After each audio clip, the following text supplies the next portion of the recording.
Defense Secretary James Mattis in South Korea this morning, touring what is often called the most dangerous border in the world, the so-called demilitarized zone separating North and South Korea, a small stretch of land so tense a wrong move here could trigger war. Make no mistake, any attack on the United States or our allies will be defeated. Any use of nuclear weapons by the North will be met with a massive military response, effective and overwhelming. I cannot imagine a condition under which the United States would accept North Korea as a nuclear power. If it remains on its current path of ballistic missiles and atomic bombs, it will be counterproductive in effect. The DPRK will be reducing its own security. 3 aircraft carriers now in the region, and the message to North Korea is clear. The vice president hammered it home today. Watch. While President Trump has made clear that the United States has, in his words, great strength and patience, all options are on the table. Our enemies should never doubt the capabilities of the armed forces of the United States of America. Anyone who would threaten our nation should know that America always seeks peace. But if we are forced to defend ourselves or our allies, we will do so with military power that is effective and overwhelming. Carrier groups now, what do you read into that as a military man? Well, first of all, 2 carrier groups is unusual. 3 is very, very unusual.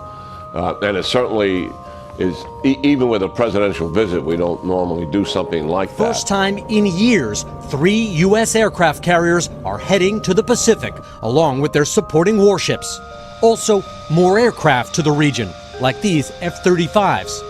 And a submarine that can deploy elite Navy SEALs. That's on top of the roughly 32,000 American troops currently stationed in South Korea.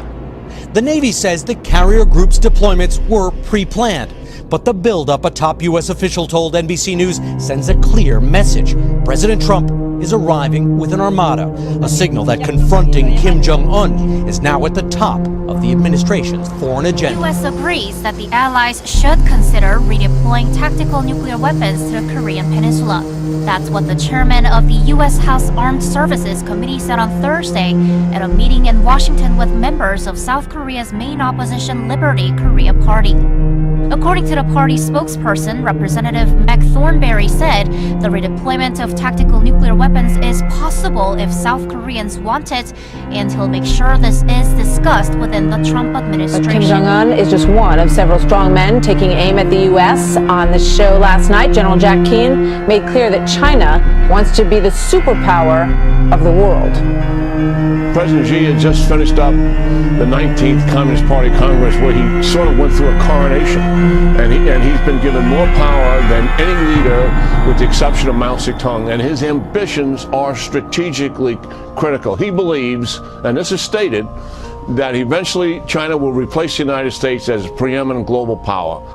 This is Vladimir Putin continues to push boundaries, personally launching 4 ballistic missiles as part of a steady series of war games amid growing tensions with the West. And pictured here as a modern-day czar on the cover of The Economist. And Xi and Putin awfully cozy a few months back, with the Chinese leader saying that their relations are at the best they've been in history.